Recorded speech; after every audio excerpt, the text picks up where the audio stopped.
ब्रह्मसूत्रम। ब्रह्मसूत्र ग्रंथ में page number 967 और 967 पेज के ऊपर से 10 नंबर की पंक्ति है, बीच में ही आया है प्रसिद्धा च अर्थवादांतरापेक्षा अर्थवादांतर प्रवृत्ति ही। ठीक है, तो बात यह चल रही है तृतीय अध्याय तृतीय पाद, और तृतीय अध्याय के तृतीय पाद का यह 15 नंबर का अधिकरण चल रहा है, और इस अधिकरण का नाम है हान्यधिकरणम। ठीक, और इस अधिकरण का विचार विषय बताया था ज्ञानी पुरुष के द्वारा जो विद्या के बल पर धर्म का अर्थात पाप पुण्य का सुकृत दुष्कृत का त्याग किया जाता है, वह त्याग और अन्य लोगों के द्वारा जो उसका ग्रहण किया जाता है जिसको उपायन कहते हैं, तो वही इस अधिकरण का विचार विषय है। जबकि पूर्व पक्ष ने कहा था कि जिन श्रुतियों में केवल हान का निर्देश है वहाँ पर उपायन का संग्रह नहीं करना चाहिए, क्योंकि जिस उपायन का आप संग्रह करना चाहते हो वह उपायन अन्य श्रुति में पठित है, और केवल श्रुति ही अन्य नहीं है तो विद्या का भी भेद है, वहाँ की विद्या अलग है, यहाँ की विद्या अलग है, इत्यादि सब बात पूर्व पक्ष ने बताई थी। उस पूर्व पक्ष का खंडन करके सिद्धांतियों ने इस बात की सिद्धि की कि जहाँ पर केवल हान का उल्लेख है वहाँ पर अन्य श्रुति में पठित उपायन का यहाँ संग्रह करना चाहिए। भले विद्या का भेद है यह मानते हैं, किंतु विद्या का भेद होने पर भी वहाँ के उपायन का यहाँ संग्रह हो जाएगा, क्योंकि विद्या का भेद होने पर अन्य का धर्म अन्य जगह उस धर्म को नहीं ला सकते जो अनुष्ठेय है, किंतु यहाँ का जो उपायन धर्म है वह अनुष्ठेय नहीं है, कर्तव्य रूप से नहीं है, किंतु स्तुत्यर्थक है, अर्थवाद रूप है। अतः इस प्रकार का जो स्तुति रूप अर्थात अर्थवादात्मक कोई धर्म हो, अन्य विद्या में पठित हो, तो भी उसको अन्य विद्या में ले जा सकते हैं। अतः जहाँ केवल हान का कथन है वहाँ पर उपायन को ले आएंगे। तब पुनः प्रश्न उपस्थित हुआ कि हान अर्थात ज्ञानी पुरुष के द्वारा त्याग किए जाने वाला सुकृत दुष्कृत, और यह अर्थवाद है, और अर्थवाद का संबंध विधि के साथ होता है। एक अर्थवाद का संबंध दूसरे अर्थवाद के साथ तो होता नहीं है। और यहाँ पर आप तो सिद्धांती लोग कह रहे हो कि हान जो है वह तो अर्थवाद है, और उस अर्थवाद के लिए पुनः आप दूसरा उपायन रूप उपायन का संग्रह करके वो भी अर्थवाद है, किंतु एक अर्थवाद के लिए दूसरा अर्थवाद ऐसा तो कहीं देखने को मिलता नहीं है। और यहाँ तो आप मानने जा रहे हो, ये कैसे?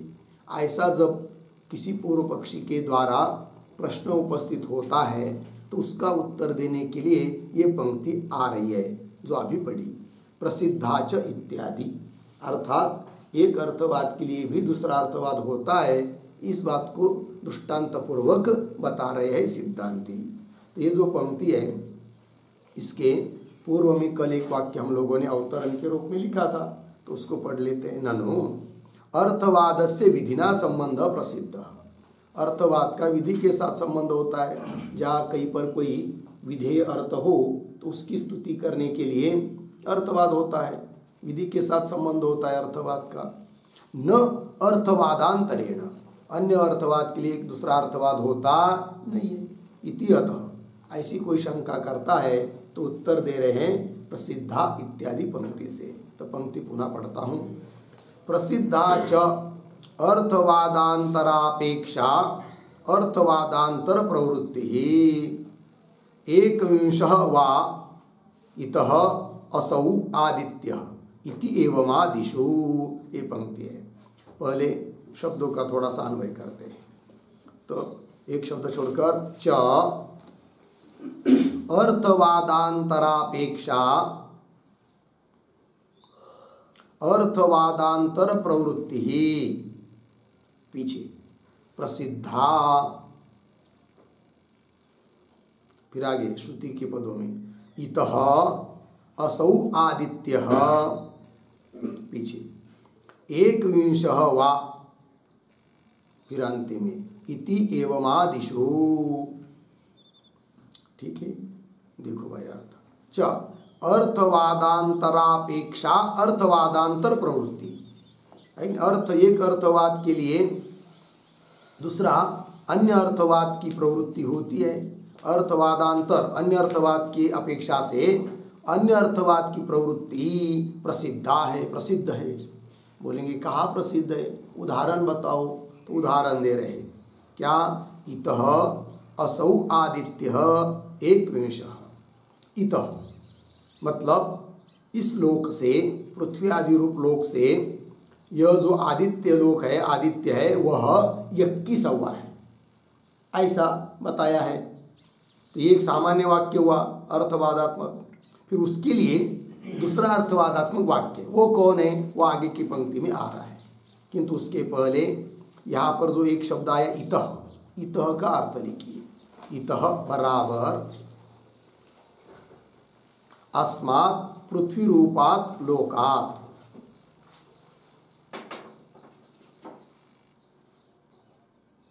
अस्मात् पृथ्वी रूपात लोकात।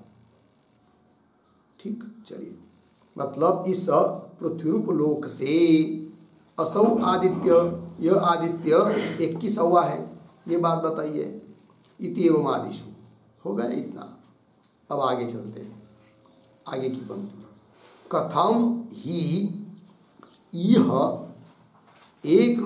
एकविंशतादित्यस्य अविधेयता अनपेक्षमाणे अर्थवादांतरे 12 मासाः 5 ऋतवः 3 इमे लोकाः असौ आदित्यः 21 इति एतस्मिन्। ठीक है, तो ये जो पंक्ति है कथम, तो कथम के पहले एक वाक्य लिख लीजिए अवतरण के रूप में, बाद में शब्दों का अन्वय भी करेंगे। तत्रापि, तत्रापि कथम अर्थवादांतरापेक्षा, अर्थवादांतरापेक्षा अर्धविराम तत्र आह कथम इति। ठीक है, देखो भैया, तो तत्रापि मतलब अभी पीछे के पंक्ति में जो बात कही है कि 21वां इत असौ आदित्य, तो यहाँ पर एक अर्थवाद के लिए दूसरा अर्थवाद प्रसिद्ध ऐसा कहा, तो पुनः प्रश्न उपस्थित हो रहा है कथम, कैसे बताओ, अर्थवाद के लिए अर्थवाद स्पष्ट करो उसको, तब कह रहे कथम इत्यादि पंक्ति से। शब्दों का थोड़ा अन्वय, एक शब्द छोड़कर ही, फिर 5 शब्द छोड़कर आगे 12 मासाः 5 ऋतवः 3 इमे लोका असौ आदित्य 21 इति एतस्मिन्। आगे वाला पूरा सरल इति एतस्मिन्, फिर पीछे आइए अर्थवादांतरे, उसके पीछे अनपेक्षमाणे, फिर पीछे इह 21 शुरू में, उसके पूर्व में कथम, आगे अभिधेयता, अभिधेयता,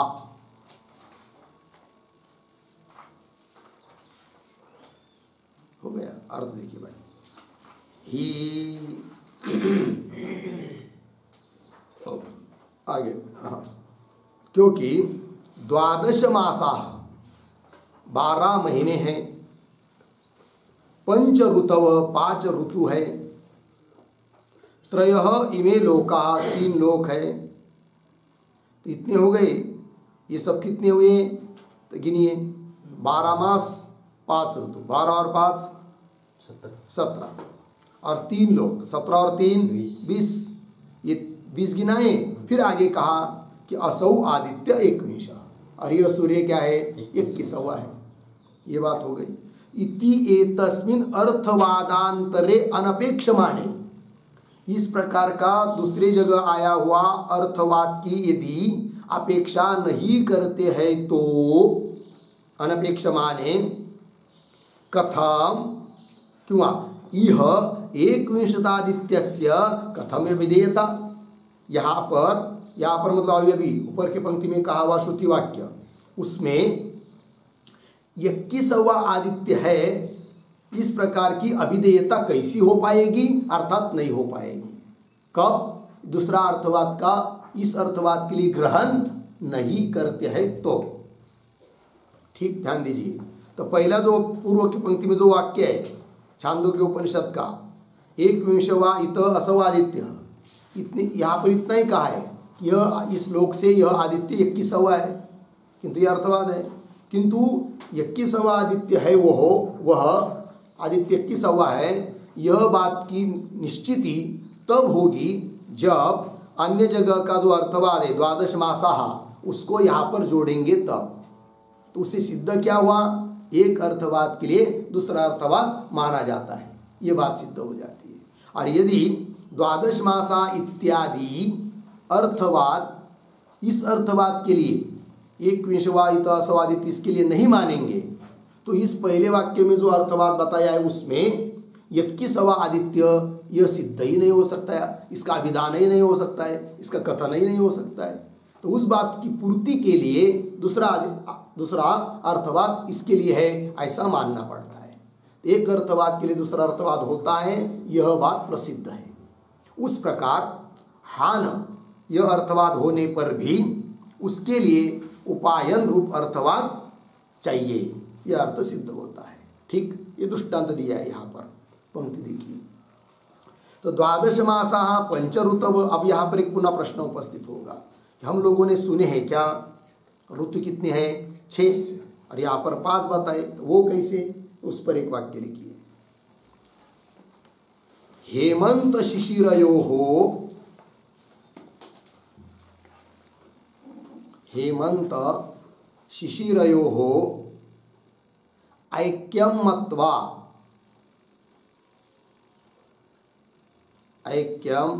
मत्वा पंच ऋतवः इति उक्तम्। पंच ऋतवः इति उक्तम्।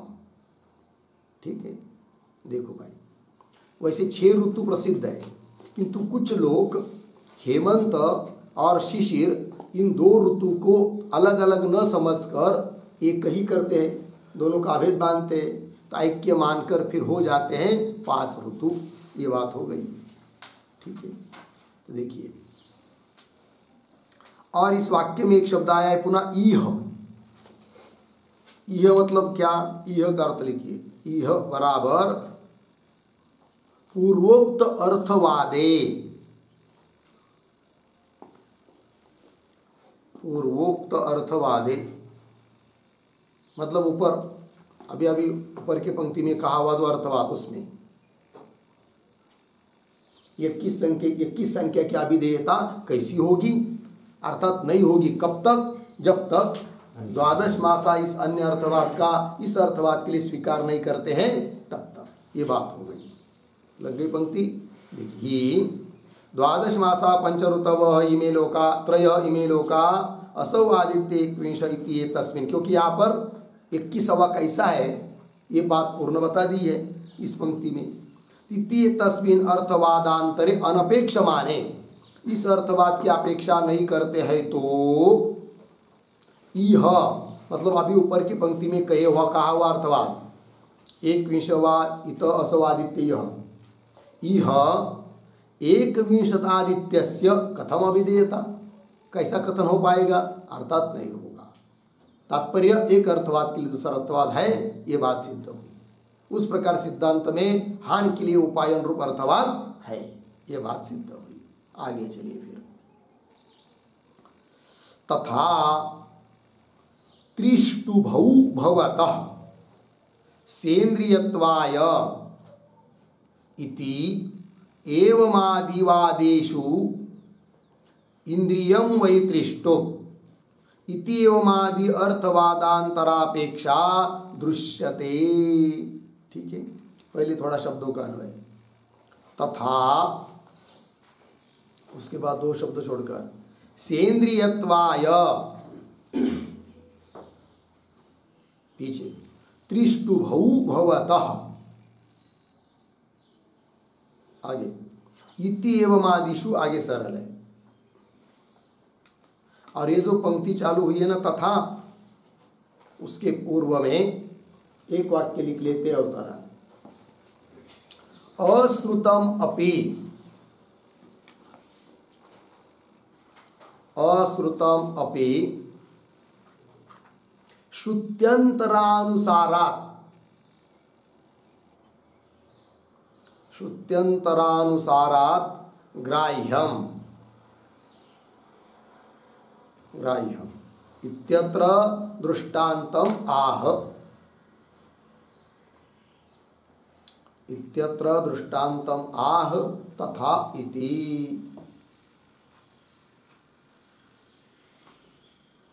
ठीक है, देखो भाई,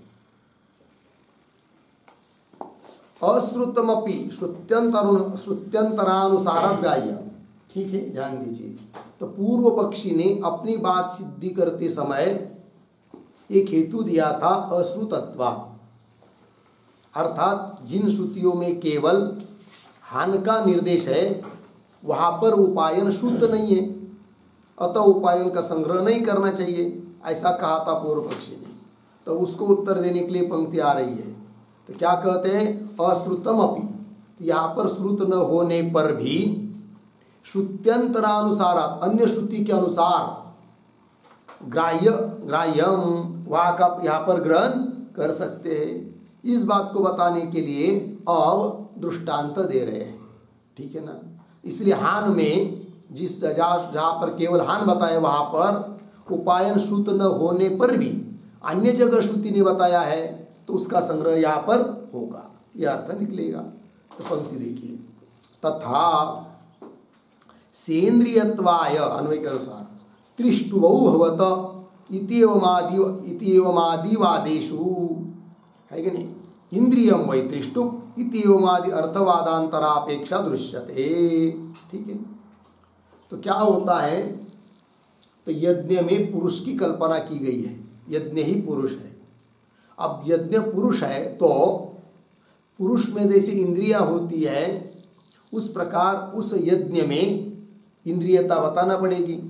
फिर वो कौन इंद्रिय है, तब आया सेन्द्रियत्वाय, यज्ञ में इंद्रियत्व सिद्ध करने के लिए कौन इंद्रिय है, त्रिष्टुभौ भवत, दो त्रिष्टुप यही इंद्रिय है, ऐसा बताया है। किंतु भाई त्रिष्टु ये तो इंद्रिय कैसे हो पाएंगे, ऐसी शंका। तब उत्तर देते हैं कि इंद्रिय के लिए त्रिष्टुप कहा गया है, वही इंद्रियम वही त्रिष्टुप इति एवमादि अर्थवादांतरापेक्षा दृश्यते। इस प्रकार अन्य अर्थवाद की अपेक्षा यहाँ पर होती है, इस बात को दिखा रहे, दिखाई देती है। ठीक है, चलिए, तो यहाँ का जो प्रसंग है वो पूरा समझने के लिए थोड़ा सा उस पर लिख लेते हैं, तो पंक्ति भी स्पष्ट होगी और वहाँ का प्रसंग भी समझ में आएगा। तो लिखते हैं, यज्ञस्य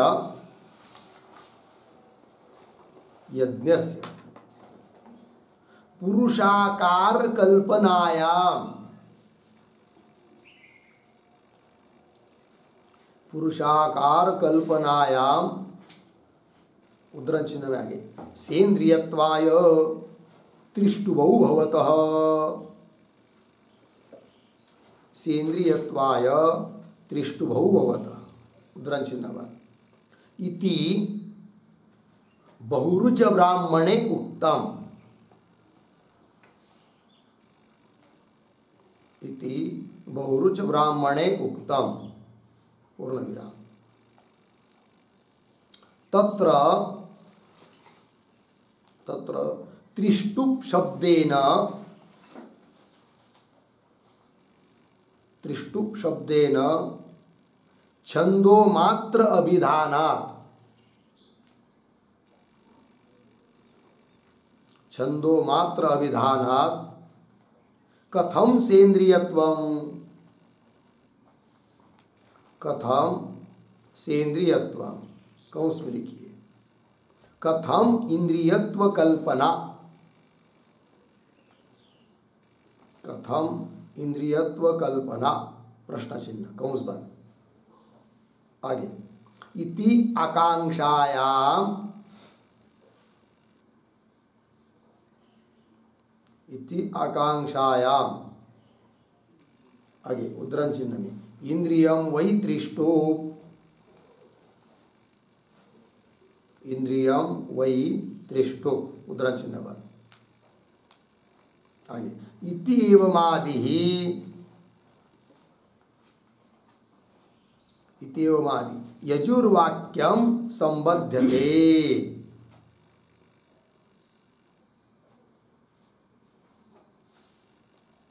संबद्धते हो गया पूर्ण विराम। देखो भाई अर्थ, तो यज्ञस्य पुरुषाकार कल्पनायाम, यज्ञ की पुरुष के आकार के रूप में, पुरुष के रूप में कल्पना की गई है।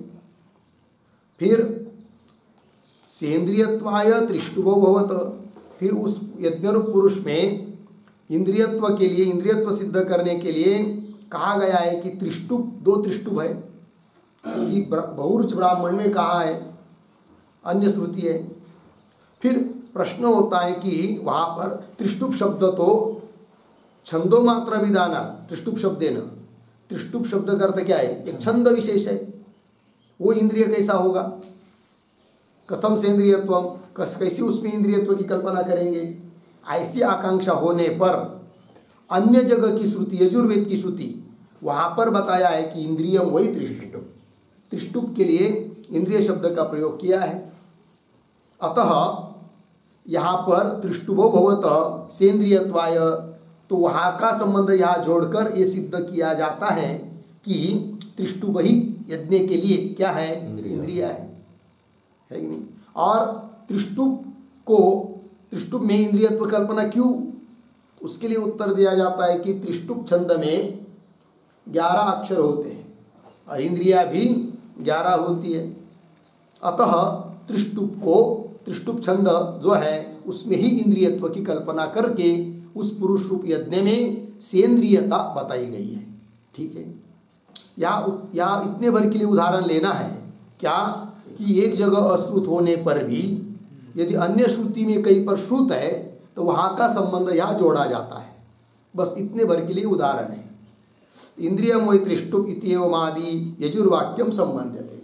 उस प्रकार जिन श्रुतियों में है कि नहीं, कौन वो श्रुति है, अथर्वण श्रुति और तांडी श्रुति, उसमें केवल ज्ञानी पुरुष के द्वारा सुकृत दुष्कृत का हान इतने मात्र का उल्लेख है। कोई ग्रहण करता है उस सुकृत दुष्कृत को उपायन, इसका उल्लेख नहीं है, किंतु अन्य श्रुतियों में उसका उल्लेख है, कौशिक की श्रुति में, तब वहाँ का संबंध यहाँ पर कर सकते हैं। इस बात को बताने के लिए ये उदाहरण दे दिया। अतः पूर्व पक्षी अश्रुतत्वात् इस हेतु को लेकर उपायन का संग्रह नहीं होगा ऐसी बात बोल नहीं सकता, किंतु उपायन का संग्रह होगा, ये इसका अर्थ निकला। ठीक है, चलिए आगे। तो पंक्ति भाष्य की पुनः देखिए, तथा सेन्द्रियत्वाय त्रिष्टुभौ भवत, अन्वय करके, इत्येवमादि वाक्येषु, इन वाक्यों में इंद्रियम वै त्रिष्टुभ इत्येवमादि इत्यादि प्रकार का जो अन्य जगह का अर्थवाद रूप श्रुति वाक्य है उसका यहाँ पर संबंध है। अर्थवादांतरापेक्षा दृश्यते। लग गई इतनी बात, आगे चलिए। विद्यास्तुत्यर्थत्वाच्च अस्य उपायनवादस्य कथम अन्यदीये सुकृत दुष्कृते अन्यैहि उपेयेते इति न अतीव अभिनिवेष्टव्यम। ठीक है जी, चलिए थोड़ा सा बीच में शब्दों का अन्वय है, बाकी पंक्ति पढ़ता हूँ शुरू से। विद्यास्तुत्यर्थत्वाच्च अस्य उपायन वाक्यस्य, कथम को छोड़कर आगे, अन्यदिये सुकृत दुष्कृते अन्यैहि, फिर पीछे आइए, कथम, आगे उपेयेते, आगे सरल है, हो गया। चलिए, और ये जो पंक्ति चालू हुई है विद्यास्तुत्यर्थत्वाच्च इत्यादि, उसके पूर्व में एक वाक्य लिखते अवतरण के रूप में, ननु श्रुत्यंतर श्रुतम अपि, श्रुत्यंतर श्रुतम अपि उपायनम न हानौ उपसंवर्तव्यम, न हानौ उपसंवर्तव्यम। आगे, परकीय सुकृत दुष्कृत उपायनस्य, परकीय सुकृत दुष्कृत उपादानस्य परेण कर्तुम अशक्यत्वात्, परेण कर्तुम अशक्यत्वात्, अर्धविराम, तत्र आह विद्यास्तुत्यर्थत्वात् इति। देखो भैया, ननु, पूर्व पक्षी बोल रहा है श्रुत्यंतर श्रुतम अपि उपायनम, अन्य श्रुति में उपायन श्रुत है, कौशिक की श्रुति में, तो भी उसका हानो न उपसंवर्तव्य, न हानो उपसंवर्तन, हान में उसका उपसंहार नहीं करना चाहिए, पूर्व पक्षी कह रहा है। बोलेंगे क्यों? इसलिए कि परकीय सुकृत दुष्कृत, सुकृत दुष्कृत किसके हैं? अन्य के, ज्ञानी पुरुष के, और ग्रहण कौन कर रहा है? दूसरा कोई पुरुष। तो कैसा संभव होगा? एक का सुकृत दुष्कृत दूसरा कैसा ग्रहण करेगा, है कि नहीं? तो परकीय सुकृत दुष्कृत उपादानस्य परेण कर्तुम अशक्यत्वा, ऐसी यदि कोई शंका करता है नहीं, तो उसके उत्तर दे रहे विद्यास्तुत्यर्थत्व इत्यादि पंक्ति से। तो पंक्ति देखिए, विद्यास्तुत्यर्थत्वात् च अस्य उपायनवादस्य, विद्यास्तुति के लिए यह उपायनवाद है, अर्थ हानि में उपायन का संग्रह, विद्या की स्तुति के लिए मुख्य है। अस्य विद्यास्तुत्यर्थत्वाच्च अस्य उपायनवादस्य, इतना हुआ ना। आगे, अन्य दिए सुकृत दुष्कृते, किंतु अन्य व्यक्ति के है कौन? सुकृत दुष्कृते। फिर वे अन्य ही कथम उपेयेते, अन्य दूसरे किसी भक्त अभक्त के द्वारा कैसा उसका संग्रह होगा, ग्रहण होगा। इति, इस प्रकार न अतीव अभिनिवेष्टव्य, सिद्धांति बोल रहे कि इस प्रकार अतीव अभिनिवेष्टव्यम न, इस प्रकार का अत्यंत दुराग्रह नहीं धरना चाहिए, दुराग्रह नहीं करना चाहिए। ये सिद्धांति बोल रहे हैं किसको? पूर्व पक्षी। तो क्या बात कैसे है, इस पर भी एक छोटी टिप्पणी लिखते हैं और स्पष्ट होगा। तो विद्या सामर्थ्यात्,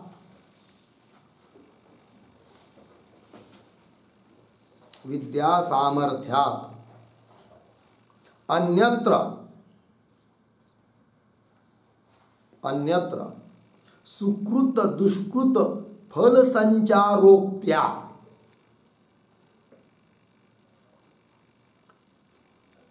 सुकृत दुष्कृत फल संचारोक्त्या विद्यास्तुतेः इष्टत्वात्, विद्यास्तुतेः इष्टत्वात् न अभिनिवेशावकाशः, न अभिनिवेशावकाशः इत्यर्थः। हो गया? देखो भाई अर्थ।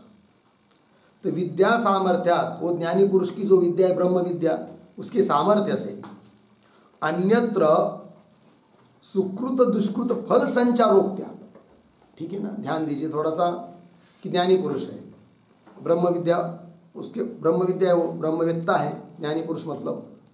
फिर उसके पाप पुण्य सुकृत दुष्कृत दूसरे को कैसे जाएंगे, ये पूर्व पक्षी का कहना।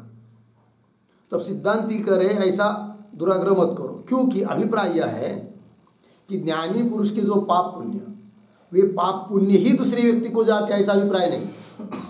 फिर क्या अभिप्राय है, ज्ञानी पुरुष के जो पाप पुण्य, उसका जो फल सुख दुख, वो सुख दुख दूसरे को होता है, स्तुति करने वाले को, निंदा करने वाले को, फल का संचार है।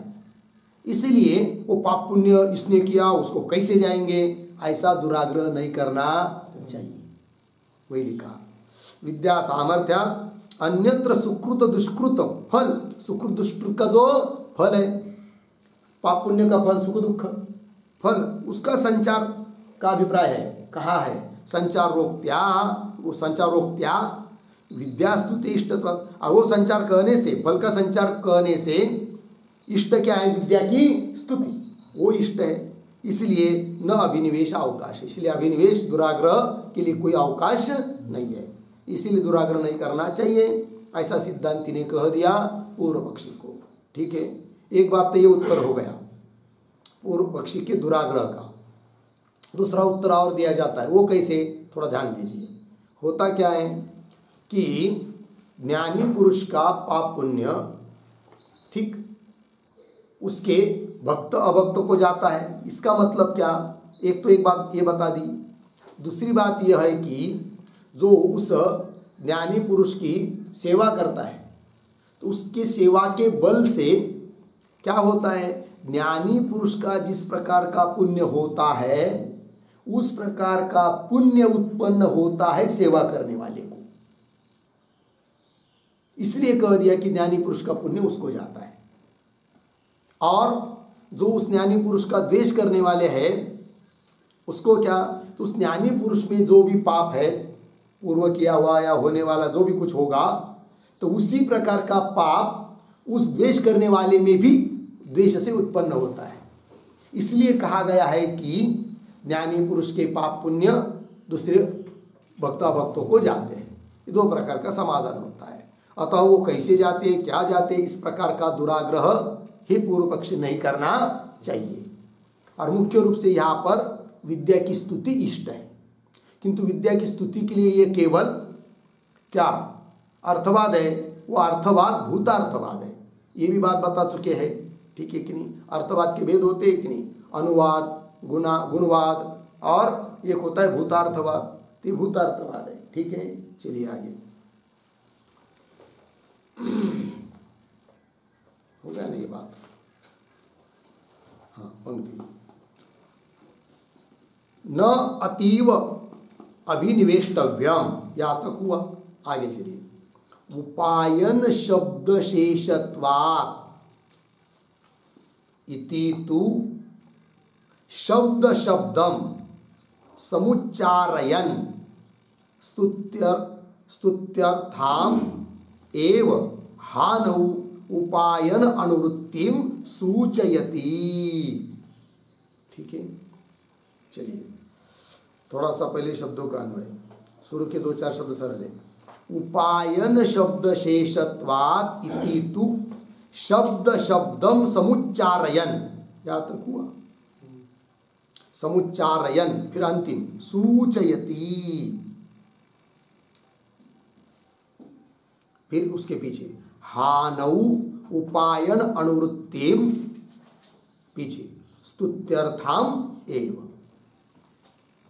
ठीक है, क्या बात कहना है, इस बात को भी समझने के लिए ये जो पंक्ति चालू हुई है, उपायन शब्द शेषत्वात् इत्यादि, उसके पूर्व में एक वाक्य लिख लेते हैं अवतरण के रूप में। उपायनवादस्य, उपायनवादस्य स्तुत्यर्थत्वं कथम, स्तुत्यर्थत्वं कथम इति आशंक्य, इति आशंक्य सूत्रकारोक्ति सामर्थ्यात्, सूत्रकारोक्ति सामर्थ्यात् इति आह,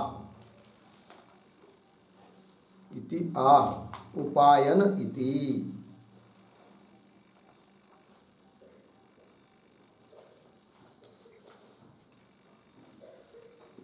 ठीक है, देखो भैया, उपायनवादस्य स्तुत्यर्थत्वं कथम। उपायनवाद है, उपायन का संग्रह है ना, वो स्तुति के लिए है, ये कैसे आपको समझ में आ रहा है? ऐसी कोई शंका करेगा तो उसको उत्तर दे रहे इति आशंका। ऐसी शंका होने पर कहते हैं कि सूत्रोक्ति सामर्थ्य, सूत्रकार ने जिस प्रकार का शब्द प्रयोग सूत्र में किया है उसके सामर्थ्य से मालूम पड़ता है कि यह उपायन स्तुतिवाद है, स्तुत्यर्थक है कि नहीं? ये बात कह रहे हैं, है कि नहीं? उपायनवाद स्तुत्यर्थ है, यह बात मालूम पड़ रही है किससे? सूत्रकार के उक्ति से। तो बोलेंगे सूत्रकार की ऐसी कौन सी उक्ति है, कौन सा शब्द प्रयोग उन्होंने किया है कि जिसके बल पर आपको ये मालूम पड़ रहा है कि यह उपायनवाद स्तुत्यर्थक है करके? तब कह रहे आगे पंक्ति से, तो उपायन शब्द शेषत्वात् ये प्रयोग हुआ है सूत्र में। सूत्र में क्या लिखा है? हानौतु, उसके बाद उपायन शब्द शेषत्वात्, ऐसा आया है कि नहीं? तो उपायन के बाद शब्द पद का उल्लेख है, शब्द। यदि उपायन शेषत्वात् इतना ही होता तो बात अलग हो जाती, किंतु उन्होंने उपायन शेषत्वात् ऐसा नहीं लिखा। क्या लिखा है? उपायन शब्द शेषत्वात्, ये लिखा है। इससे मालूम पड़ता है कि यह हान के लिए उपायन शब्द शेष है,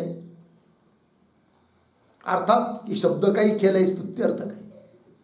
यदि साक्षात उपायन ग्रहण करना रूप गुण ही उनको अपेक्षित होता तो उपायन शब्द शेषत्वात् ऐसा न लिखकर उपायन शेषत्वात्, उपायन ग्रहण करना रूप गुण वो शेष है हान का, ऐसा बताते, किंतु ऐसा बताया नहीं है। इससे मालूम पड़ता है कि यह स्तुत्यर्थक है उपायनवाद। पंक्ति देखिए, उपायन शब्द शेषत्वात् इति तु शब्द शब्दम, मिला ना? ये तो शब्द शब्दम है कि नहीं? तो आगे का जो शब्दम है उसका अर्थ लिखे पदम। तो शब्द शब्दम मतलब शब्द पदम समुच्चारयन। बात लगी? तो क्या अर्थ हुआ फिर? सूत्र में शब्द, इस शब्द का उच्चारण किया हुआ, तो उसको समझने के लिए शब्द शब्द समझ में नहीं आएगा, इसलिए शब्द इस पद का उच्चारण करते हुए सूत्रकार भगवान सूचयति, सूचित करते हैं। क्या सूचित करते हैं?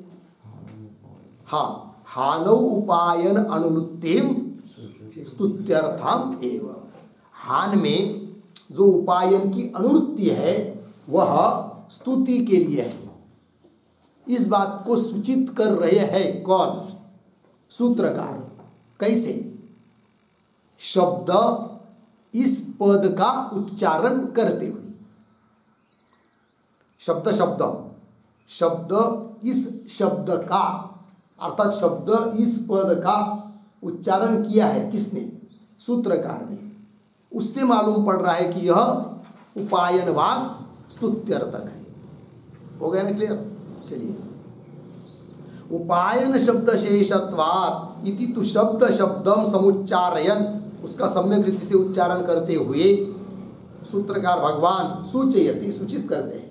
क्या? हान उपायन अनुवृत्ति, हान में जो उपायन की अनुवृत्ति है वह स्तुति के लिए है। ठीक है, इस बात को और स्पष्ट कर रहे आगे के पंक्ति में। ठीक है, किंतु उसके पहले ये जो सूचयति वगैरह पंक्ति पढ़ी, उसके आधार पर एक छोटी सी टिप्पणी लिखते हैं हम लोग। उपायन विवक्षायाम, उपायन विवक्षायाम उपायनस्य एव उपायनस्य एव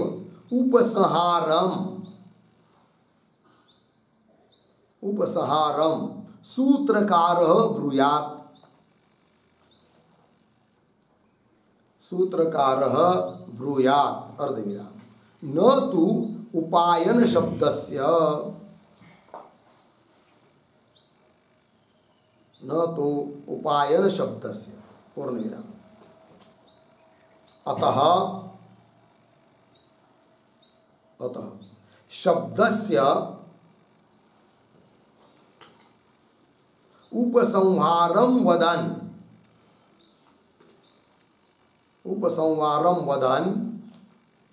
स्तुतिं सूचयति इत्यर्थः। स्तुतिं सूचयति इत्यर्थः। ठीक है, देखो भाई अर्थ। यदि स्तुति की विवक्षा नहीं होती तो उपायन विवक्षायाम, उपायन ग्रहण रूप अर्थ की विवक्षा होने पर उपायन से उपसंहार सूत्रकार ब्रूयात्, केवल उपायन का ही उपसंहार ग्रहण सूत्रकार ने किया होता, सूत्रकार बोले होते। न तो उपायन शब्द से, किंतु उपायन शब्द शेषत्वा ऐसा उल्लेख नहीं करते, जबकि किया है। अतः शब्द से उपसंहारम वदन, अतः उपायन शब्द का उपसंहार कहते हुए स्तुति को ही सूचित कर रहे हैं। यह अर्थ सिद्ध हुआ। आगे चलिए, सूचयति आगे भाष्य में, गुणोपसंहार विवक्षायाम ही उपायन अर्थस्य एव हानौ अनुवृत्तिम ब्रूयात्। ठीक है, ये जो पंक्ति गुणोपसंहार, तो गुण के पहले एक वाक्य लिखिए, छोटा सा उदाहरण, तदेव उपपादयति, तदेव उपपादयति गुणोपसंहार इति। ठीक है,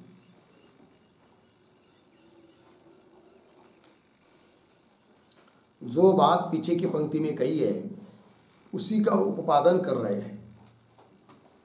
देखो भाई, तो गुणोपसंहार विवक्षायाम, गुण के उपसंहार की यदि विवक्षा होती तो, गुण मतलब उपायन रूप गुण अर्थ, ग्रहण रूप अर्थ की विवक्षा होती तो गुण उपसंहार विवक्षायाम ही उपायन अर्थस्यैव, तो उपायन शब्द का जो अर्थ है, तो अर्थ से एव, अर्थ का ही हान में क्या मानते, अनुवृत्ति मानते, न कि उपायन शब्द की।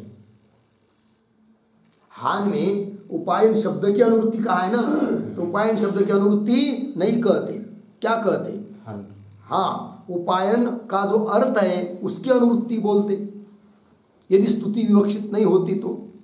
किंतु स्तुति विवक्षित है, इसलिए हान में उपायन शब्द की अनुवृत्ति, ऐसा सूत्रकार भगवान ने कहा है। ये कही जा रही बात। गुणोपसंहार विवक्षायाम ही उपायन अर्थस्य एव हानौ अनुवृत्तिं ब्रूयात्, ऐसा बोले होते, किंतु ऐसे तो बोले नहीं है। शब्द उपायन शब्द ऐसा उल्लेख किया है, अतः स्तुति ही विवक्षित है, यह अर्थ निकल आया।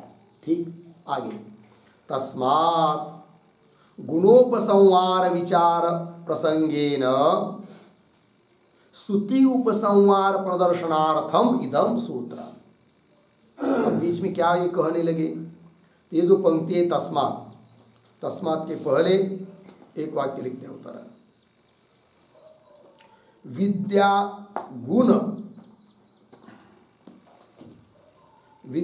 गुण उपसंहार प्रस्तावे, विद्या गुण उपसंहार प्रस्तावे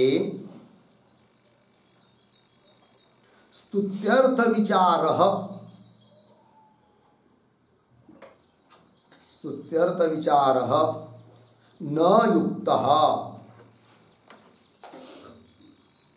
न युक्तः इति आशंक्य, इति आशंक्य प्रासंगिकत्वात्, प्रासंगिकत्वात् अयम अदोषः,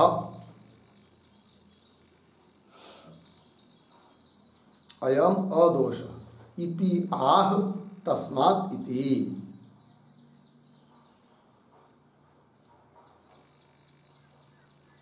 इति आह तस्मात् इति। ठीक है,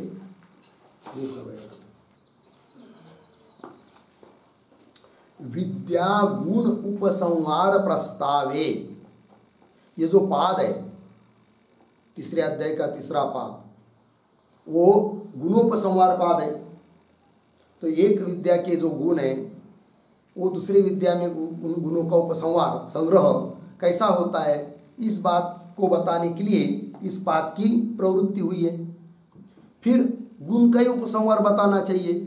बीच में यहाँ पर इस अधिकरण में स्तुति का उपसंहार ये क्यों किया जा रहा है, ऐसा कोई प्रश्न करता है तब कर देखिए भाई, विद्या गुण उपासना के जो गुण उसका उपसंहार का प्रस्तावना प्रस्तुत होने से, प्रकृत होने पर स्तुत्यर्थ विचार, स्तुति के बारे में जो विचार किया जा रहा है कि हान के लिए उपायन का संग्रह, और उपायन वो किसके लिए, स्तुति के लिए। तो एक जगह जो स्तुति है हान रूप से उसके लिए, और अन्य जगह बताई जो उपायन के द्वारा स्तुति उसका संग्रह, यहाँ पर ऐसा स्तुति परक विचार क्यों किया जा रहा है बीच में ही, ये शंका। तो स्तुत्यर्थ विचार न युक्त, युक्तियुक्त नहीं है इति आशंका, ऐसी कोई शंका करता है तब कह रहे हैं प्रासंगिकत्वात्, ये प्रासंगिक होने के कारण कोई दोष नहीं है। वही बात भगवान भाष्यकार तस्मात् इत्यादि पंक्ति से कह रहे हैं। क्या, तस्मात् गुणोपसंहार विचार प्रसंगेन, यद्यपि प्रसंग किसका था, गुणोप के संहार का था, तो भी उसके अनुषंग से स्तुति उपसंहार प्रदर्शनार्थम, स्तुति का भी उपसंहार होता है, इस बात को प्रदर्शित करने के लिए प्रदर्शनार्थम इदम सूत्रम। अतः ये बीच वाली बात कोई असंगत नहीं है, कोई दोष नहीं है, इस बात को बता दिया। हो गया इतना, आगे चलिए। आगे कुशा छंद स्तुति उपगानवत प्रतीक है, सूत्रस्थ पद इति उपमा उपादानम, इस पद में उपमा का उपादान है, उपादान ग्रहण, उल्लेख, उपमा का ग्रहण है, दृष्टांतों का ग्रहण है, ये बात कही जा रही है। तो कहाँ से आया बीच में ही कुशा छंद इत्यादि, तो सूत्र में ही है।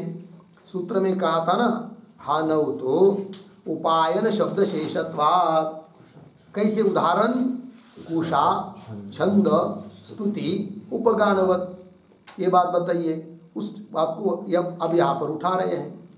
तो ये जो पंक्ति चालू हुई कुशा छंद इत्यादि, तो कुशा के पहले एक वाक्य लिख लीजिए अवतरण के रूप में, शाखांतरस्तः,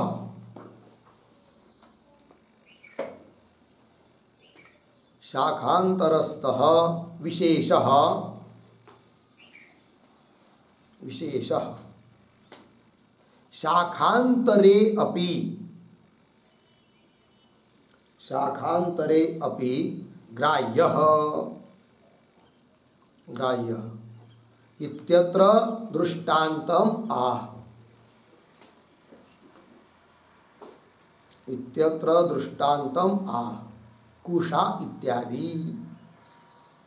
ठीक है, देखो भैया, तो शाखांतरस्तः विशेष, अन्य शाखा में कोई विशेष बताया है और उस विशेष का शाखांतरे अपि, अन्य शाखा में भी ग्रहण किया जाता है। शाखांतरे अपि ग्राह्य, इस बात को बताने के लिए दृष्टांत दिए जा रहे हैं, और उस दृष्टांत के अनुसार फिर ये बात सिद्ध होगी कि हान यहाँ पर बताया है तांडी और अथर्वण श्रुति में, और अन्य शाखा में उपायन रूप विशेष बताया है कौशिक की श्रुति में, तो भी अन्य शाखा में विद्यमान जो विशेष है वह अन्य शाखा में भी लिया जाता है। इस बात को दृष्टांत देकर समझा रहे हैं। तो दृष्टांत से जब ये बात समझ में आएगी तो हान में भी उपायन का संग्रह हो जाएगा, भले अन्य शाखा में क्यों न हो, ये अर्थ। तो चलिए फिर शाखा छंद स्तुति उपगानवत इति उपमा उपादान।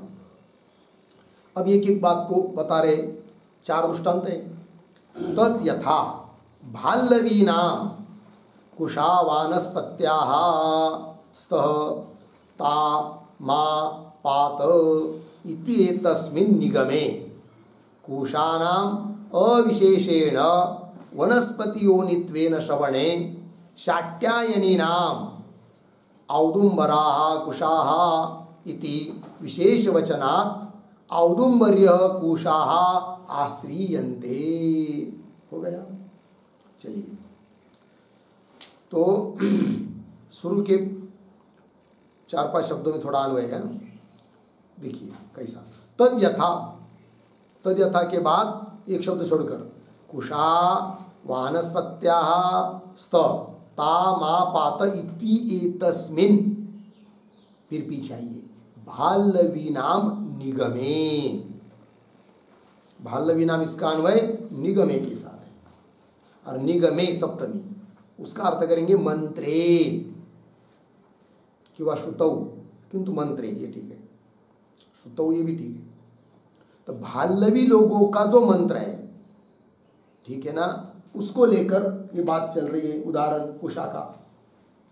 किंतु ये जो पंक्ति है ना चालू हुई तद यथा, उसके पूर्व में एक बहुत छोटा वाक्य लिखिए, तत्र कुशा दृष्टांतम व्याचष्टे।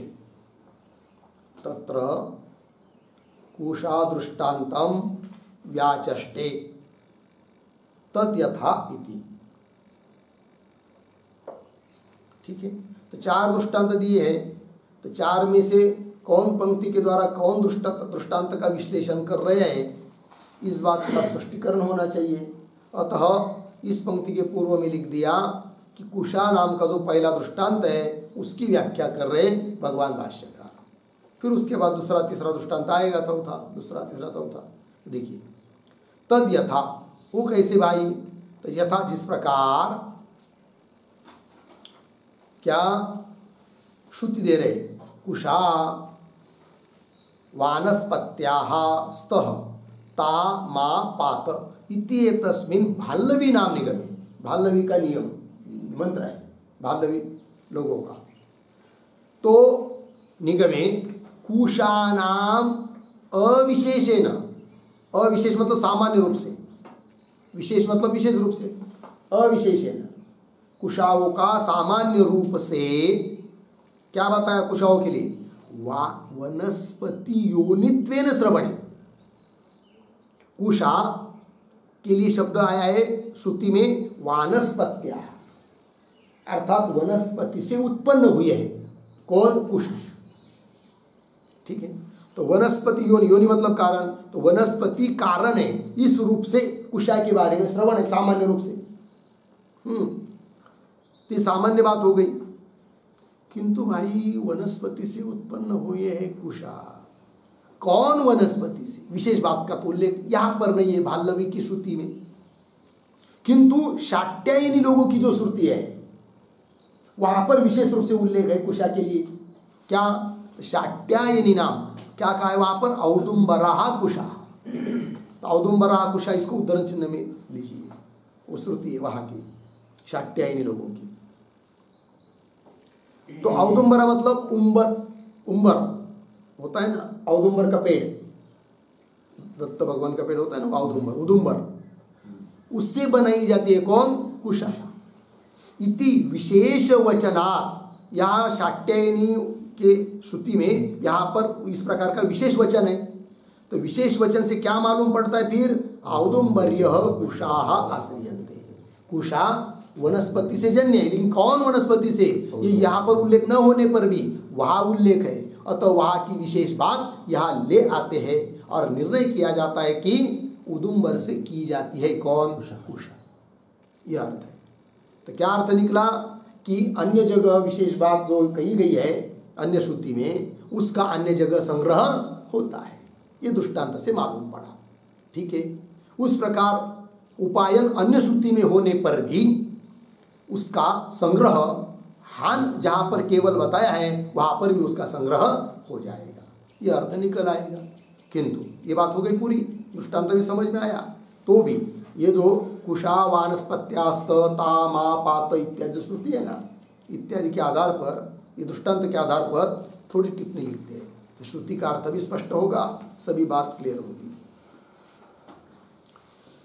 तो लिखते हैं भाई,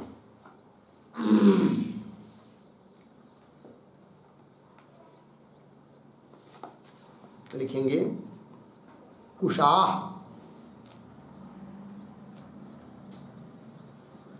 कुशाह बराबर, कुशा की व्याख्या पहले लिखते हैं, बराबर उद्गातॄणाम, उद्गातॄणाम कौंस में लिखिए साम गायन करता, साम गायन करता एक ऋत्विज, एक ऋत्विज कौंस बन। आगे स्तोत्र गणनार्थाः, स्तोत्र गणनार्थाः दारुमय्यः शलाकाः, दारुमय्यः शलाकाः पूर्ण विराम। आगे भोः, भोः कुशाः, कुशाः यूयं वानस्पत्याः, यूयं वानस्पत्याः बराबर वनस्त महावृक्षः वनस्पति, वनस्त महावृक्षः वनस्पति अर्धविराम तत्प्रभवाः, तत्प्रभवाः, फिर आगे प्रतीक स्थ बराबर भवथ, भवथ पूर्ण विराम, पुनः प्रतीक ताः बराबर इत्थं भूताः यूयम्, इत्थं भूताः यूयम्, पुनः प्रतीक माँ बराबर माम, श्रुति में आया है ना माँ बराबर माम, पुनः प्रतीक पात, पात बराबर रक्षत, रक्षत इति यजमान प्रार्थना, इति यजमान प्रार्थना अस्ति पूर्ण विराम। आगे एवं भाल्लवीनाम निगमे, भाल्लवीनाम निगमे कौंस में लिखिए मंत्रे कौंस बंद। आगे अविशेषेण, अविशेषेण बराबर सामान्य रूपेण, सामान्य रूपेण। आगे दारुमयी शलाका नाम, दारुमयी शलाका नाम कुशानाम, कुशानाम वनस्पति योनित्व श्रवणे, वनस्पति योनित्व श्रवणे कौंस में लिखिए वनस्पति से उत्पत्ति रूप से, वनस्पति से उत्पत्ति रूप से श्रवण होने पर, श्रवण होने पर कौंस बन। आगे शाट्यायनी नाम, शाट्यायनी नाम आगे उद्धरण चिन्ह में औदुंबराः कुशाः उद्धरण चिन्ह बन।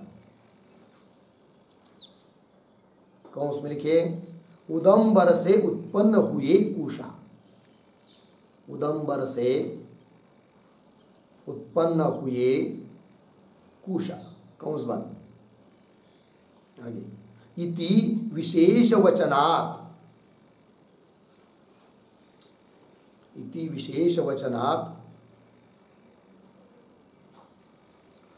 औदुंबर्यः कुशाः, औदुंबर्यः कुशाः आश्रीयन्ते, आश्रीयन्ते पूर्ण विराम।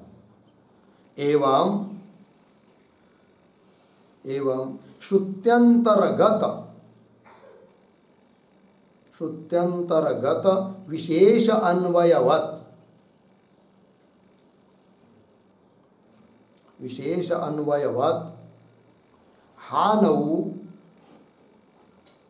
हानौ उपादानार्थक उपायन अन्वय, उपादानार्थक उपायन अन्वयः भवति, अन्वयः भवति। ठीक है, देखो भाई अर्थ।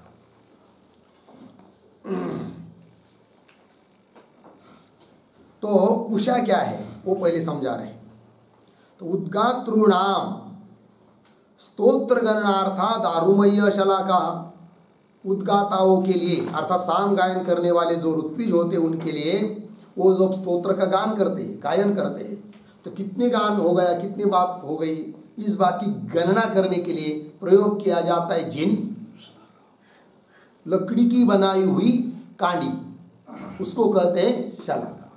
ठीक है, तो उद्गातॄणाम स्तोत्र गणनार्था दारुमय्य शलाका। ठीक, फिर यजमान प्रार्थना करता है जो आया है ना भाष्य में, कुशा वानस्पत्याः स्त ता पात, उसका अर्थ कर रहे हैं। भो हो कुशाः, हे कुशाओ, यूयम वानस्पत्याः, आप लोग वनस्पति से बने हुए हैं। ठीक है, तो बोलेंगे वनस्पति, तो वनस्पति क्या है, तो वनस्पति का अर्थ वनस्थ महावृक्ष, वनस्पति, जंगल में जो महा बड़े बड़े वृक्ष होते हैं ना उसको कहते हैं क्या, वनस्पति। तत्प्रभवाः, उससे उत्पन्न हुए हो तुम लोग, कुशा, कुशा के लिए बोल रहा है यजमान। तत्प्रभवा स्त, स्त मतलब भवथ है कि नहीं, यूयम के कारण स्त भवथ। फिर आगे ताह प्रतीक है, ता मतलब इत्थम भूता यूयम, इस प्रकार के आप कुशा लोग, माँ माँ माँ मुझे, पात पात रक्षत, मेरी रक्षा करो, इस प्रकार यजमान क्या करता है, प्रार्थना। एवं इस प्रकार भाल्लवी नाम निगमे, भाल्लवियों के मंत्र में अविशेष रूप से, सामान्य रूप से दारुमयी शलाका नाम कुशा नाम, लकड़ी रूप जो शलाका है ऐसी कुशा, वो वनस्पति योनित्व श्रवण है, वनस्पति से उत्पन्न होती है, इस प्रकार का सामान्य रूप से श्रवण है। कहाँ पर, भाल्लवियों के मंत्र में। फिर उस शलाका के बारे में विशेष रूप से उल्लेख है शाक्यायनी श्रुति में। वो कौन श्रुति है, तब करे शाक्यायनी नाम, मतलब शाक्यायनी नाम निगमे इत्यर्थ, शाक्यायनी लोगों के मंत्र में। वो मंत्र कौन है, औदुंबराः कुशाः, उदंबर से उत्पन्न हुई है कौन, कुशा। तो देखो भाई, एक जगह सामान्य रूप से उल्लेख है लकड़ी की बनाई हुई वनस्पति से जन्म कुशा है, किंतु समझ में नहीं आ रहा है कि किस पेड़ की, किस लकड़ी की है। तो उस कुशा के बारे में विशेष रूप से उल्लेख है शाक्यायनी के यहाँ, तो भले वो शाकांतर है, अन्य शाखा की बात है, तो भी उसका संग्रह यहाँ पर होता है। ये बात इति विशेष वचनात्, ऐसा शाक्यायनियों का विशेष वचन होने से औदुंबर्य कुशाः आश्रियन्ते, तो उदंबर के पेड़ से ही कुशा बनी जाती है, अन्य पेड़ से नहीं, यह अर्थ होता है। एवं इस प्रकार जैसे यहाँ पर श्रुत्यंतर्गत विशेष, अन्य श्रुति में बताया हुआ विशेष का अन्वय अन्य जगह किया गया, उसी प्रकार हान में भी अन्य जगह बताया हुआ जो उपादान अर्थक उपायन, ग्रहण अर्थ में जो उपायन है उसका भी यहाँ पर क्या है, अन्वय है। दृष्टांत दाष्टांत दोनों बात क्लियर हो गई, पहला दृष्टांत समाप्त हुआ। आगे चलिए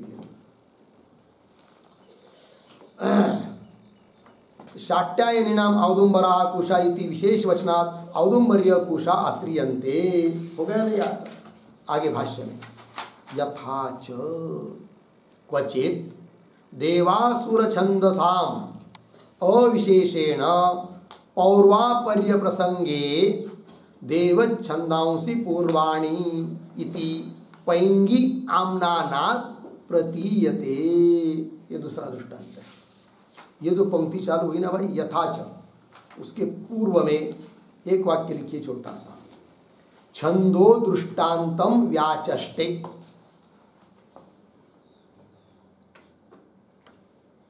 छंदो दृष्टांतम व्याचष्टे यथा इति।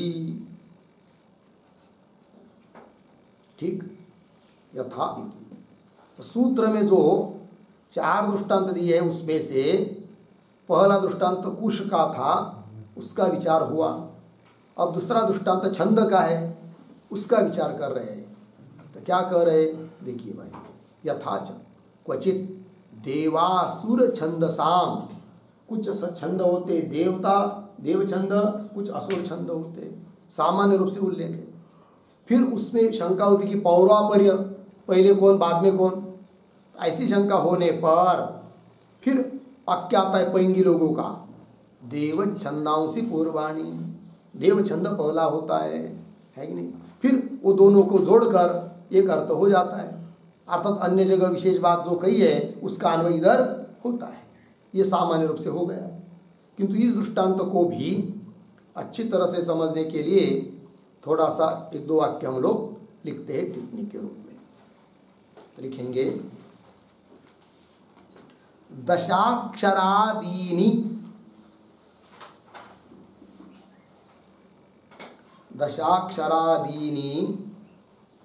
देवच्छंदांसी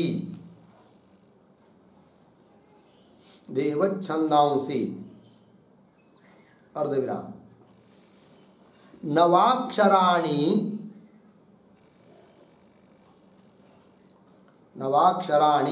आसुराणि छंदांसी अर्धविराम तेषाम क्वचित फिर आगे उद्धरण चिन्ह में छंदोभिः स्तूयते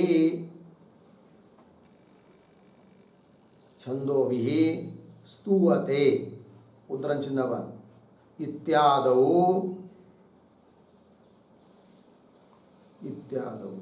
अविशेषेण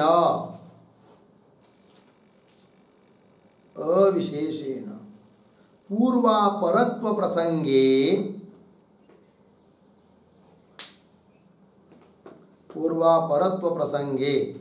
फिर उद्धरण चिन्ह में देवच्छंदांसी पूर्वाणी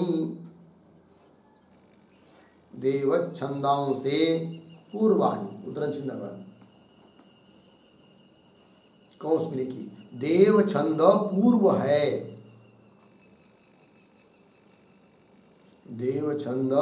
पूर्व है, कौंस पर आगे इति पैंगी श्रुति वशात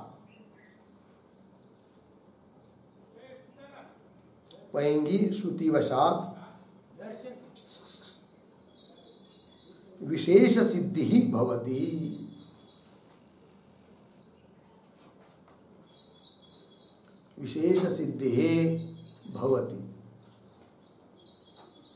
इति हो गया। देखो भाई अर्थ तो होता क्या है, छंद मतलब वृत्त विशेष श्लोकों का। तो एक पाद में कुछ अक्षर होते हैं, तो जिस छंद के एक पाद में 9 अक्षर होते हैं ना, उस छंदों को असुर छंद कहते हैं। और एक पाद में 9 अक्षर से भिन्न अक्षर जिन छंदों में होते हैं, चाहे 10 हो चाहे और भी संख्या हो, वो 8 हो, वो सब छंद देव छंद कहे जाते हैं। तो 2 प्रकार हुए।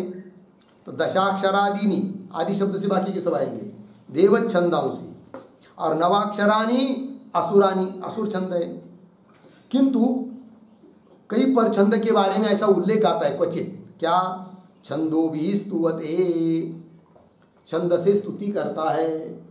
अब प्रश्न उपस्थित होगा कि भाई ये सामान्य रूप से उल्लेख है, इत्यादो अविशेषण, सामान्य रूप से उल्लेख होने से समझ में नहीं आता है कि पूर्व में कौन पर में कौन। तो पूर्वापरत्व प्रसंगे, पूर्वापरत्व का प्रसंग होने पर कौन सा छंद पहले पड़े। तब अन्य जगह पैंगी श्रुति आती है, देव छंदांसी पूर्वाणी, देव छंद पूर्व में होता है, उसका पहले पाठ होता है। इति पैंगी श्रुति वशात विशेष की सिद्धि होती है। तो तात्पर्य क्या कि विशेष रूप से जहाँ बताया है पैंगी श्रुति में, वहाँ का अन्वय यहाँ पर होता है जहाँ पर सामान्य रूप से उल्लेख है। छंदो भी स्तुवते यहाँ पर है कि नहीं, ये भी दृष्टांत तो हुआ है कि नहीं। तो जैसे यहाँ पर अन्य जगह की विशेष बात का दूसरी जगह सामान्य रूप में जहाँ कहा है उसके साथ अन्वय होता है, उसी प्रकार जहाँ पर केवल हान का निर्देश है वहाँ पर भी अन्य जगह विशेष रूप से बताया जो उपायन, उसका भी यहाँ पर संग्रह होगा। यह अर्थ सिद्ध हो जाती है, ये दूसरे दृष्टांत से भी। ठीक है, चलिए भाष्य पंक्ति में, यथाच क्वचित देवासुर छंदसाम, देव छंद असुर छंद, उनका अविशेषेण सामान्य रूप से पौर्वापर्य प्रसंगे, पूर्व में कौन पर में कौन ऐसा प्रसंग उपस्थित होने पर, क्योंकि सामान्य रूप से उल्लेख है देव छंदो भी स्तुवते, ऐसा सामान्य रूप से उल्लेख होता है। तो विशेष रूप से बात आती है पैंगी श्रुति की। वो श्रुति कौन है? तो श्रुति दे रहे देव छंदांसी पूर्वाणी इति पैंगीना, पैंगी आमनाना, ऐसा पैंगी लोगों ने कथन किया होने से प्रतीयते, क्या प्रतीत होता है कि अन्य जगह की विशेष बात का अन्वय दूसरी जगह भी होता है। इस दृष्टांत से भी मालूम पड़ता है। हो गई इतनी बात, तो दूसरा दृष्टांत भी पूरा हुआ। फिर आगे चलते हैं भाई, आगे अब क्या है?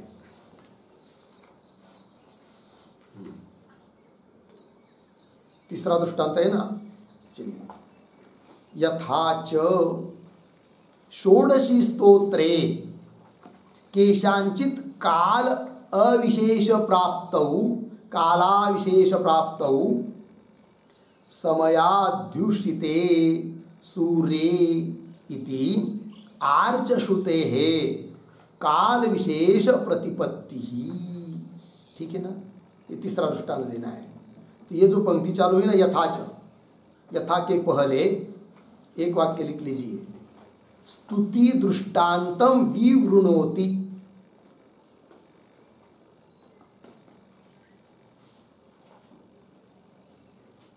स्तुति दृष्टांतम विवृणोति यथाच इति।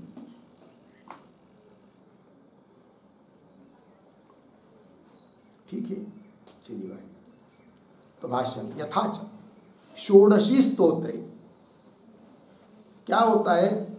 एक अतिरात्र नाम का याग होता है और उसमें एक षोडशी नाम के पात्र का प्रयोग किया जाता है, और उस षोडशी नामक पात्र का उपयोग करते समय कुछ स्तोत्र का पाठ होता है, उसको कहते षोडशी स्तोत्र।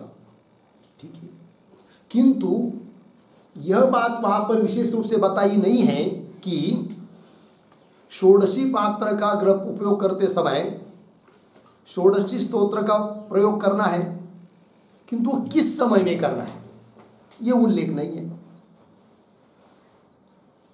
और अन्य दूसरी किसी श्रुति में वो उस बात का उल्लेख है, अतः वहां के बात का अन्वय यहां पर किया जाता है।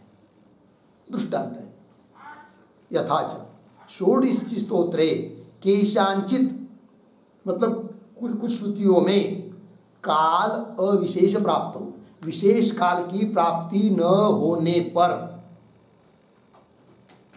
फिर आर्च श्रुति आती है अन्य जगह की।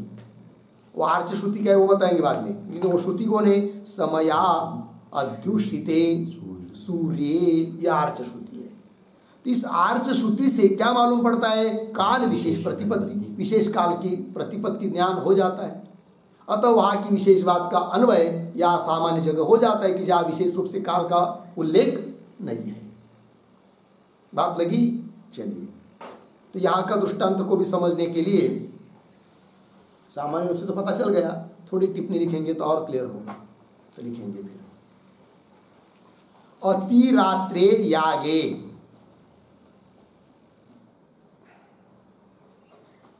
अतिरात्रे यागे षोडशिनः पात्र विशेषस्य,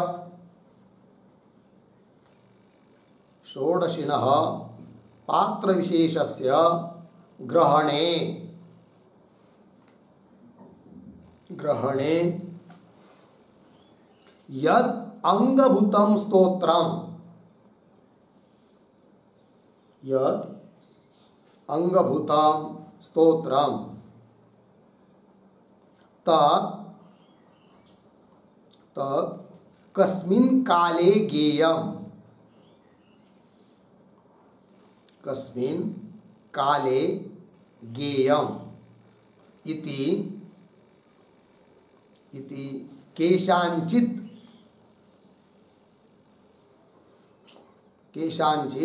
छंदोगादीनां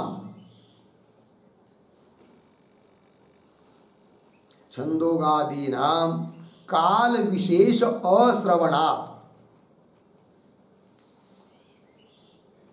काल विशेष अश्रवणात्, आगे काल विशेष अप्राप्तौ,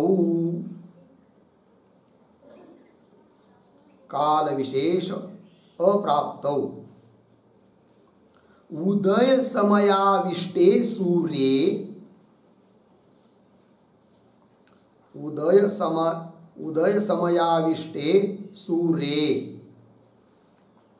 आगे उदाहरण चिन्ह में समया अध्युष्टिते सूर्ये, समया अध्युष्टिते सूर्य, उदाहरण चिन्ह बना कौन में लिखिए सूर्य के उदय के, सूर्य के उदय के सन्निधान में, सन्निधान में उदय के समय में, उदय के समय में षोडशी स्तोत्र कहे, षोडशी स्तोत्र कहे, पूर्ण विराम कंस बंद, आगे इति आर्च श्रुते है, इति आर्च श्रुते है काल विशेष ग्रह भवति, काल विशेष ग्रह भवति, पूर्ण विराम, आगे रुचः अधीयते इति, रुचः अधीयते इति आर्चाः, आर्चाः अर्धविराम तदीय श्रुतेः, तदीय श्रुतेः विशेषधीः भवति, विशेषधीः भवति, पूर्ण विराम, आगे यद्वा, यद्वा उदाहरण चिन्ह में समया अध्युष्टे सूर्ये, समया अध्युष्टे सूर्ये षोडशिनः स्तोत्रम, षोडशिनः स्तोत्रम उपाकरोति, उपाकरोति, उदाहरण चिन्ह बन कौन में की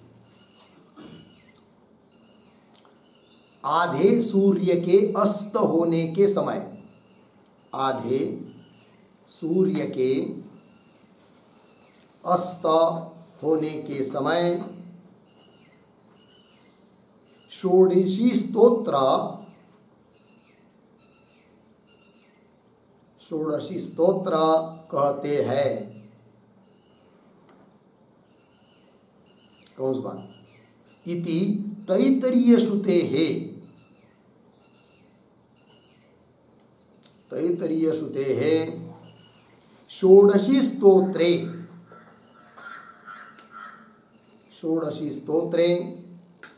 अर्ध अस्तमित काल अर्ध अस्तमित काल विशेष सिद्धि अर्ध अस्तमित काल विशेष सिद्धि अर्ध अस्तमित काल विशेष सिद्धि इत्यर्थ हो गया। देखो भाई अर्थ तो अतिरात्र नाम का एक याग है यज्ञ, उसमें षोडशी न पात्र विशेषस्य षोडशी नाम का एक पात्र विशेष है और ग्रहण है। उसका ग्रहण करते समय यद अंगभूतम उसका ग्रहण करने का अंगभूत जो स्तोत्र है तत् वह स्तोत्र कस्मिन काले गेय किस काल में उसका गायन करना चाहिए इति यह बात केशांचित छंदोगानाम काल विशेष अश्रवणा कुछ छंदोगादियों में छंदक आदि शाखाओं में काल विशेष का श्रवण न होने से काल विशेष अप्राप्त विशेष काल की प्राप्ति नहीं है। फिर ऐसी स्थिति में क्या तब उदय समयाविष्टे सूर्य उदय समय से विशिष्ट जो सूर्य उस समय गाना चाहिए। ऐसा अन्य श्रुति में बताया है, आर्च श्रुति में, ऋग्वेद की श्रुति में। तो वही करें समया अद्युष्यते सूर्य के उदय सन्निधान में उदय के समय में षोडशी स्तोत्र कहना चाहिए कहे इति आर्च श्रुते है काल विशेष ग्रह। ऐसा आर्च श्रुति के अनुसार काल विशेष का क्या है ग्रह है। तो बोलेंगे आर्च श्रुति क्या है भाई, तब करें रुच अधीयति इति आर्च। ऋग्वेद का जो अध्ययन करते उसको कहते आर्च। तदीय अर्चा वो आर्च लोग हुए। तदीय श्रुते है उनकी जो श्रुति विशेष तदीय श्रुते है विशेषधी भवति उनकी जो श्रुति आर्च श्रुति उससे विशेष बुद्धि हो जाती है। ठीक, तो दृष्टांत हो गया। क्या हुआ कि एक जगह केवल षोडशी स्तोत्र का उच्चार ग्रहण कर क्या प्रयोग करना चाहिए, षोडशी पात्र का ग्रहण करते समय इतना ही बोलने गए, लेकिन कब करना चाहिए ये बात नहीं बताई, किंतु उधर आर्च श्रुति में वो बात बताई है। अतः वहाँ की विशेष बात का यहाँ पर अन्वय होता है। तो किंतु ये आर्च श्रुति के अनुसार कह दिया अर्थ कि सूर्य के उदय के सन्निधान काल में, किंतु तैत्तरीय श्रुति को लेते हैं तो अस्त समय यह अर्थ लिया जाता है। वही कहा यद्वा समयाद्युष्यते सूर्ये षोडशिन स्तोत्रम उपाकरोति।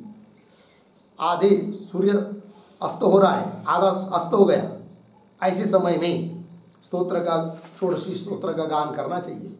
और पहले अर्थ में क्या किया, सूर्य आधा उदित हुआ उस समय गान करना चाहिए। जो भी हो दृष्टांत इतने बात के लिए कि वहाँ पर विशेष बात का उल्लेख है, यहाँ पर विशेष बात का उल्लेख नहीं है, अतः वहाँ का अन्वय यहाँ पर होता है। फिर वो जो काल विशेष बताया षोडशी स्तोत्र के उच्चारण का वो अलग अलग हुआ। ये क्योंकि दो अलग अलग की श्रुति है, एक ऋग्वेद की एक तैत्तरीय की है, इसलिए अलग हुआ। इति तैत्तरीय श्रुते है षोडशी स्तोत्रे अर्ध अस्तमित काल, अर्ध सूर्य जब अस्त होता है तो उस काल की विशेष की प्राप्ति होती है। किंतु दृष्टांत केवल इतने भर के लिए है कि क्या वहाँ की विशेष बात का अन्वय यहाँ पर होता है, बस। उस प्रकार दाष्टान्त में भी उपायन जो अन्य जगह विशेष रूप से बताया है उसका अन्वय हान में भी होगा, इतना ही है। ठीक, भाष्य पंक्ति को पढ़ते हैं। यथाच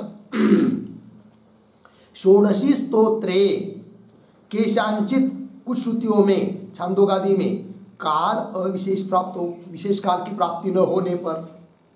फिर अन्य जगह की श्रुति है समया अद्युष्यते सूर्ये इति आर्च श्रुते है, ये ऋग्वेद की श्रुति, उससे काल विशेष की प्रतिपत्ति होती है।